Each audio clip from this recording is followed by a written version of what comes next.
right at the end, because we heard so much during the panel about reinterpreting, reimagining, right? So much stuff, and I think one thing that we've all sort of in this action mode and want to get on with sort of doing the reinterpreting and differently, but taking a minute to really recognize the stress that the civil society in India and all over the world as a whole, and a lot of the leaders, including Neelam,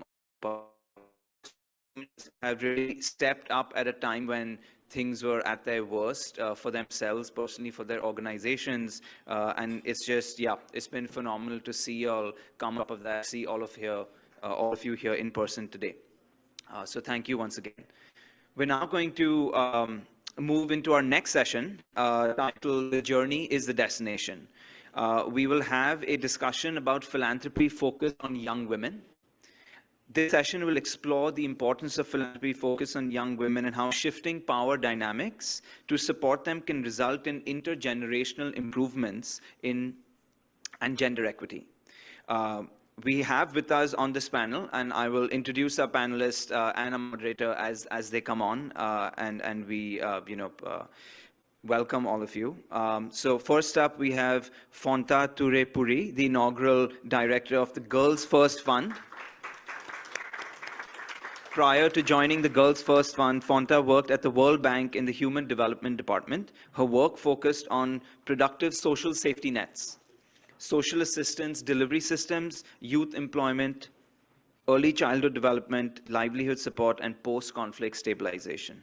Welcome, Fonta. Next up, we have Malaya Porter-Jones as our moderator. Malaya is a communications specialist with nearly 10 years of experience in digital storytelling and social media messaging. She is a pleasure advocate and is passionate about normalizing sexual health awareness and communication about sexual health within the Black community, specifically Black women and college students. Welcome.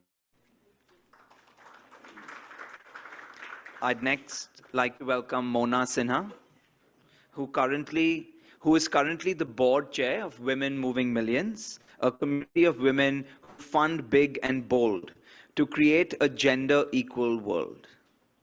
She is also the board chair of the ERA Coalition Fund for Women's Equality, which seeks to codify the 28th Constitutional Amendment of Equal Rights on the basis of sex. And finally, we have Sonal Kapoor, who is a founder and board member of Protsahan India Foundation, an organization based in New Delhi that enables growth journeys for trauma-impacted children and adolescent girls to help them reach their potential. She is an Ashoka Fellow and a World Bank Fellow, having served as member on the Expert Committee of Anti-Child Trafficking, Delhi Commission of Women. Welcome.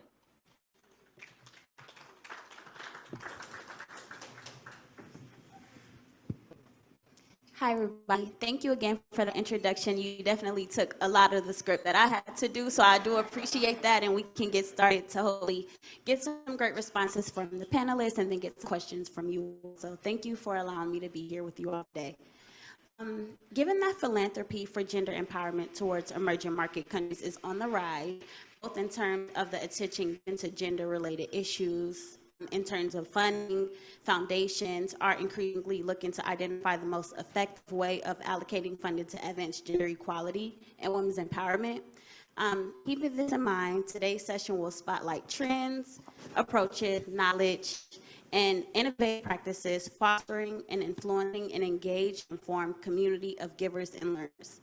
Today is about listening to a range of perspectives from both global and domestic stakeholders, discussing the importance of philanthropy, focused on young women and communities as a protagonist towards outcomes related to them. We hope to address the shift of power dynamics and accountability that's much needed in the sector to ensure a truly transformative impact with an inbuilt sustainability, ultimately leading to intergenerational improvements in gender equity. And while inclusive grant making and participatory approaches seem to be buzzwords today, help to go beyond this rhetoric and these definitions into hearing and assimilating. So without further ado, get into the questions. The first question goes to Fanta. Often we see a lot of gaps between what young girls need and how their needs are perceived. And this is going to be a 2-for-1 of questions, so bear with me. Through your efforts at Girls First Fund, we wanted to understand how you look at the work you do and what are your thoughts about participatory grant making. And then just to add a little sauce, how do you think we can make the grant making process more inclusive and participatory? Thank you. First of all, thanks for having me. It's a pleasure being here. For those of you who don't know about the Girls First Fund, we are a donor collaborative created to resource and support community-based organizations in the global south to end child marriage. And I'm putting the emphasis here on resourcing and supporting because it's recognizing that the knowledge is at the local level, expertise is at the local level, and it's enabling these organizations that are frontline activists and doing work to do more of what they're doing better, connecting them so that they can build the movement, providing long, flexible, multi-year cohorts so they can focus on the work. So they have the knowledge, we connect them, we support them. Shifting power is intrinsic to that model, and we see participatory grant making as being inherent to that. We have evolved on our journey of doing participatory work. At the beginning of the work, we work with women funds and organizations based on the grant organized panels to identify who will receive the grants and who will be supported. We are now getting to the stage where we're putting girls' activity in the leading seat as we're looking at expanding to even designing the grant-making instrument in the first place and determining how, who, and what should be funded. And we're very excited about this transition. We think that girls are the ones that are directly affected by child marriage, and they can tell us who are the change makers in their community and what interventions will go a longer way towards supporting them. What's been exciting in this journey is at the beginning of engaging with the communities and the girls, asking them, what does success look like to you? And not surprisingly, a lot of the girls would respond, for us to be successful, we need our mother to be involved in that conversation. We need our aunts, and that's taking us back to the importance of this intergenerational dialogue. We hear a lot about how women rights organizations that have been doing this work for a long time are working differently than young women and young women-led organizations. So supporting a lot of work as well to bridge that up and to bring so that there's a lot of intergenerational dialogue and breaking the cycle. I don't know if I captured all of your questions, but happy to have. No, you did. And thank you for sharing that. I do think that it's important that we provide the tools to our young girls because they are our future leaders, our voices, and we have to do everything that we can to provide them the tools to build success, and we also have to keep them safe. So thank you so much for sharing that. The next question goes to Snao, and please let me know if I'm saying your name correctly. Okay, very good. I'll give you some time to about your organization, and then I do want to get into some questions for you. Sure. Thank you for giving this chance. I don't want to spotlight a lot about just my organization, really, but I think back there in India, when I speak, I sit here, and thank you, Dasra, for giving this stage. I think I sit here for all of the small grassroots organizations. Neelam spoke so beautifully about, collaboratives and coalitions, and I'm just back from Angai and TES and the Transforming Education Summit, and I have to give it to Dasra that all of the stuff that I heard there was so much BS, I cannot explain. And as a young person with all the white hair, if I can still call myself young, looking at the people in the room, I think Dasra is putting the money where their mouth is. They walk the talk. And I will take that thread from Neelam when they really, they put in not just direct money, about what, $75,000 odd. They also got people in their network and their collaborative to fund our work at Protsahan. It's a Hindi word that literally means encouragement for the girl who's at the last mile, that forgotten child. At the peak of the pandemic, when we had girls and boys rather, who were 8 and 12 and 13, and that's the first time I really understood what transactional sex is, because it's very different from trafficking and prostitution, because in trafficking you have a source point and a destination point, right? In transactional sex, the kid goes away with the consent of the parents give the kid away for 2 hours or 6 hours, and then when the kid comes back, in exchange of sex work, this kid comes back with 2 kilo chawal and 5 kg atta and 2 kgs of potatoes, right? When I say I sit here, I almost sit here as a Dasra person, because I will never forget the hand that Dasra extended out to a small grassroots organization that did not have FCRA funding. And again, we have to spotlight that piece here as I sit here, because you cannot get the Jedi lens outside if you do not talk about politics. And I think you have to start talking about politics in South Asia, in US, Roe Wade, right? Mexico has come up with better anti-abortion or abortion practices, right? The laws than the US. So I think we really have to put this piece in perspective.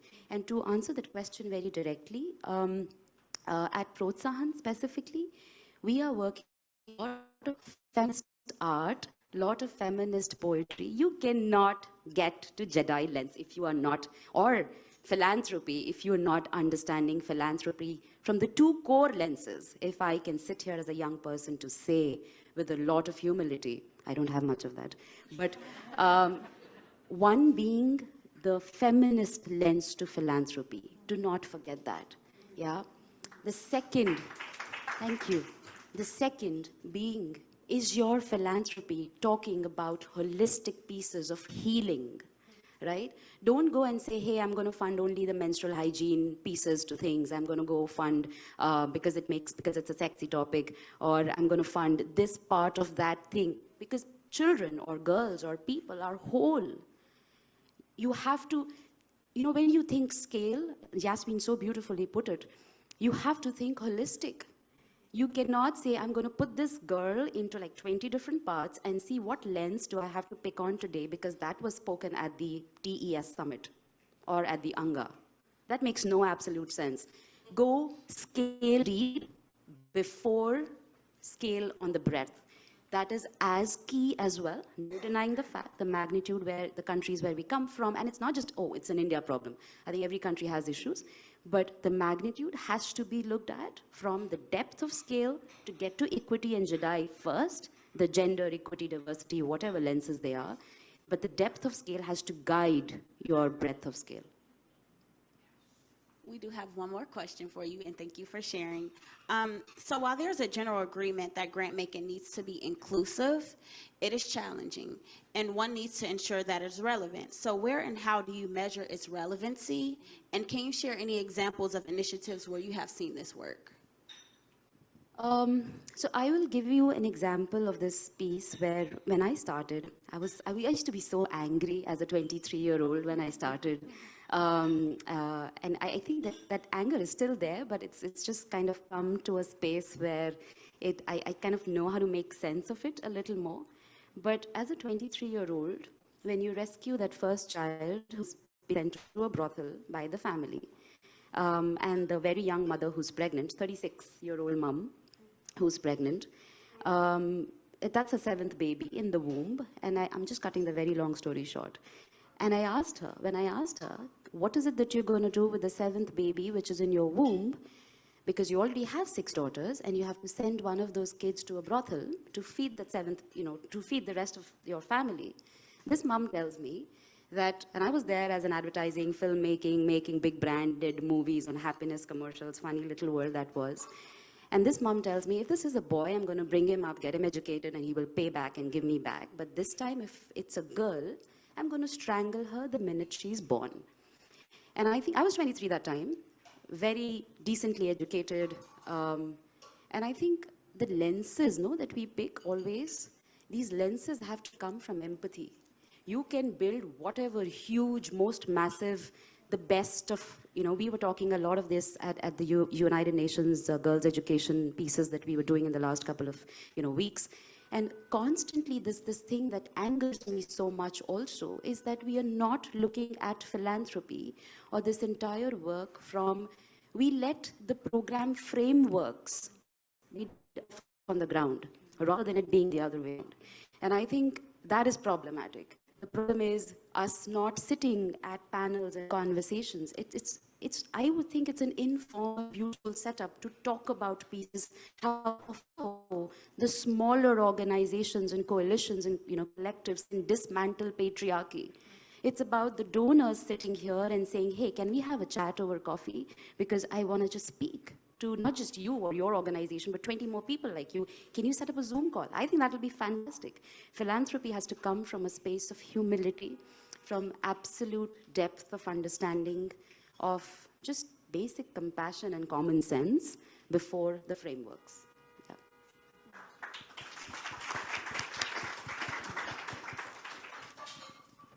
Thank you. We do have one more, not for you, I'm sorry, we're going to go ahead and go to Mona. I'll give you a few minutes to introduce yourself again and talk about Women Moving Millions, and then we'll get into some questions for you. Sure. I'm the board chair of Women Moving Millions. It's a collective, I'd say, of about 340 women who commit a minimum of $1 million to create a gender-equal world. We've been pretty quiet for many years, and we've sort of come onto the global stage in a way because some of our programming has changed. We believe in building the leadership of women's philanthropy together with the organizations that they support and leaders like Sona, and having those difficult conversations to make sure that we can move the needle on gender equality. And it takes many forms. So we look at all the indicators, as everybody in this room knows, about education and health and legal safety and all of that. But at the end of the day, we ask the question, what can we do to make your lived experience on the ground better for the causes that you serve? So it's a pretty unique organization, and we just crossed the $1 billion threshold mark in funding. So that's quite exciting, and I think there's a lot more where that comes from. So anybody who'd like to learn more or join, we have Safira Goradia here, who's part of Dasra and WMM. Please do speak to us because we learn in community, and it's great work to support all of you. Okay, so Sanal talked about empathy and having people understand like who the target audience that you need to serve and how to show up for them, right? But we do understand that sometimes funders cannot relate to your market audience. So how can we make our funding decisions more inclusive and participatory and ensure that they reflect the needs of the beneficiary group of adolescents and specifically young women to shift the needle towards making this normal in this sector? So I think one of the things that people don't understand about funders, perhaps, is that everything we fund comes from lived experience. And often funders get put on sort of pedestal, oh, that person is rich, so therefore they give it away to hide the evils of whatever the wealth, wherever it comes from. And that's a very common narrative. But the reality is, if you speak to our members, everything we fund comes from something that has impacted our lives. And to make that connection with paying it forward or supporting people on the ground so that those experiences are not repeated, that's where it comes from. So I think that's a very important thing. So I often say that the power dynamic, people talk about the power dynamic between a funder and an organization who's receiving the funds. Honestly, that power dynamic goes away the minute you start connecting on this human basis. And I often tell, fundraising is a scary word to people, but fundraising is all about connecting people to your cause. And when someone has taken a call to sit with you across the table and learn about you, there's a reason why they're there. So I think the most impact and the easiest way to get that conversation and build that relationship is to understand why they're there. And I often say that is the magic to unlocking this really deep relationship. What we found in our community is that there are three things that really count for us. One is building relationships. We don't believe in just writing checks. We want relationships that are based on trust. You heard about that in the last panel, based on values. Really important to have the values and the alignment of the value system. And really based on transparency. There's transparency not just on the receiving end, but on the giving end as well. And so that's fundamentally the basis of the relationships we educate our community to build. During COVID, we actually launched a $100 million fund. Well, I call it loosely a fund because the money really goes out from each member. We don't hold the money in the organization. And I remember our executive director being really worried. She thought I was a little crazy. I am a little crazy to do something like this during COVID. But my question to her was, if we can't show up at this time, who can? And what was amazing is we put all out in our annual summit in September, gave ourselves a year, and by the 1st of January, we had commitments for $100 million. So that was $100 million going out into the field for women and girls at this time when things were desperate. We were seeing that. We had these weekly calls where we would profile organizations that really needed help. And you know, what seems now silly things, that shelters in the United States were not considered essential work. So guess what? They had no PPE, they had no protection, they had nothing. And yet the phone calls, you know, and the hotlines were blowing up all over the place, and they had no way of getting their people safely to work. So, you know, we made that intervention. So in some ways, we consider ourselves a risk capital, right? You apply to a foundation, you apply to anywhere it takes, there's a process, you have to go through the paperwork, you have to go through a million questions. We've eliminated all of that. You come to the organization, or you find the people in the organization that are interested in your cause, and you have a direct conversation, and it's trust-based philanthropy. The second thing I'll say is the transparency. So I think having those conversations and understanding the values alignment between both, it's like a marriage in some ways, right? You want this to be a long game.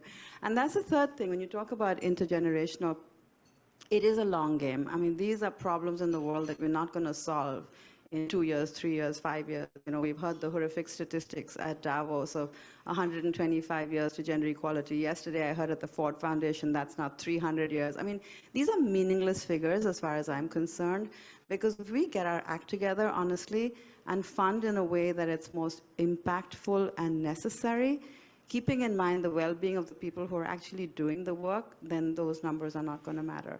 And to your point, Sonal, I think I have to give a shout out to legal frameworks, because the second half of the hat I wear is with the Equal Rights Amendment Coalition in the US. And people are often shocked to learn that women are not represented in the American Constitution, which we hold as like the, you know, ultimate democracy.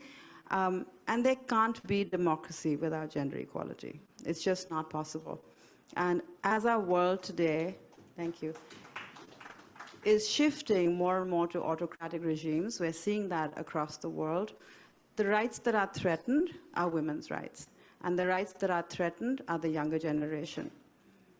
To answer your question about how we fund the younger generation, so in the ERA coalition, we're a coalition of you know, almost 288 members, and we have many younger generation coalition members. And one of them is a fiery group called Generation Ratify. They're high school students. I mean, I don't know what I was doing in high school, but I certainly wasn't protesting on the streets. But, or maybe I was. But they're a fiery group of young women, and anytime we have a petition to sign or we have something going out that coalition members, you know, we'd send it to them and they would send it back to us and say, we're not signing this because you left out XYZ.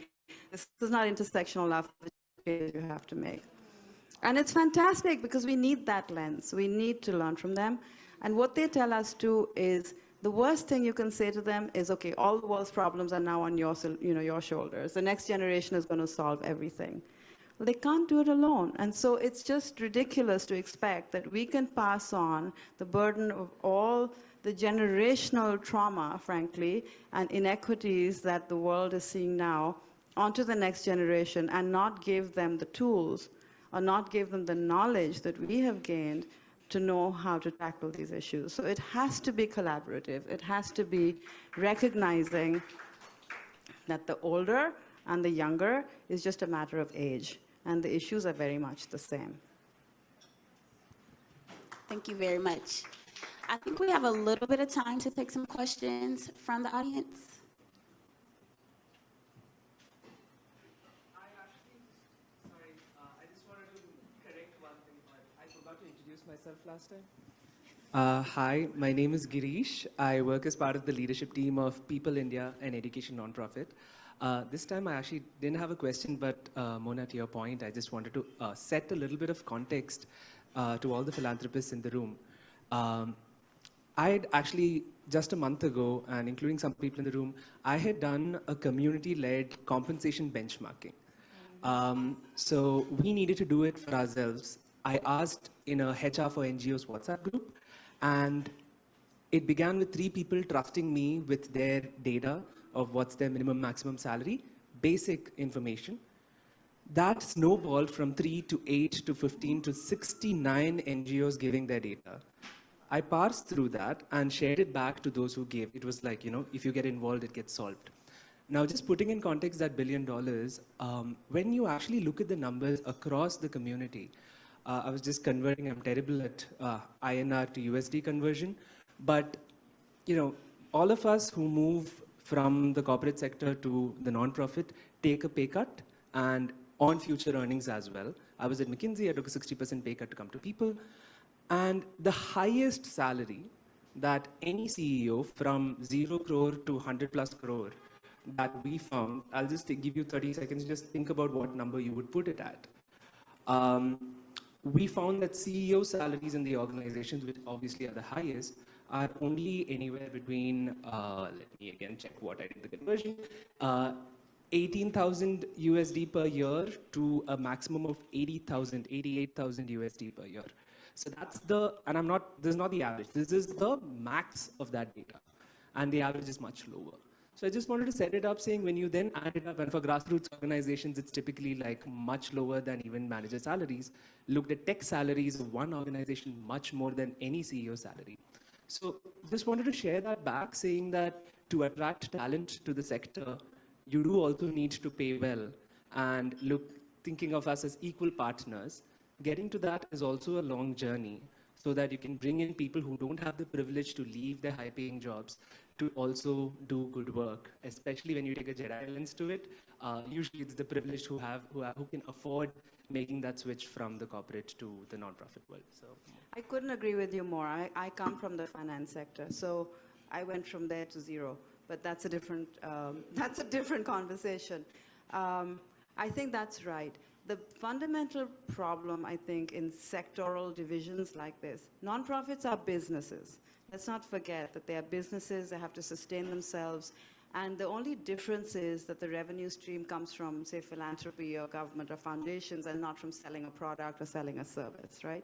So I absolutely agree that needs to be done. And in the context and the framework of trust-based philanthropy, there is this whole notion of developing, I think someone spoke about this earlier, about developing the sector and developing the leadership in it. And I agree, it is very inequitable in how that division happens. And I think that's something that philanthropists and, frankly, businesses can take a bigger role in, right?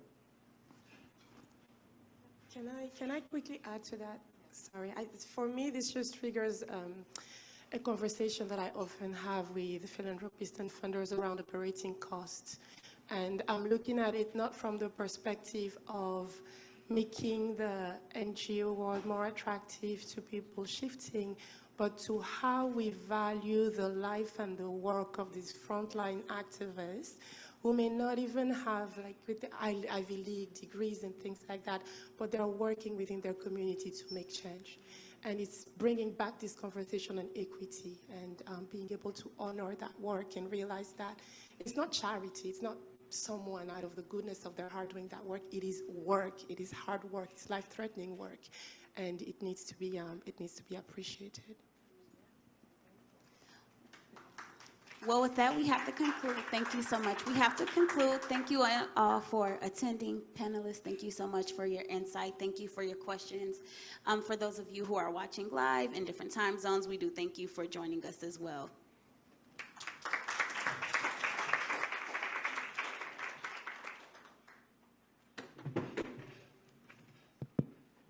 Thank you so much for that. It's been, no worries, thank you. Thanks, Malaya. Thank you so much, Malaya and the panel. We, believe it or not,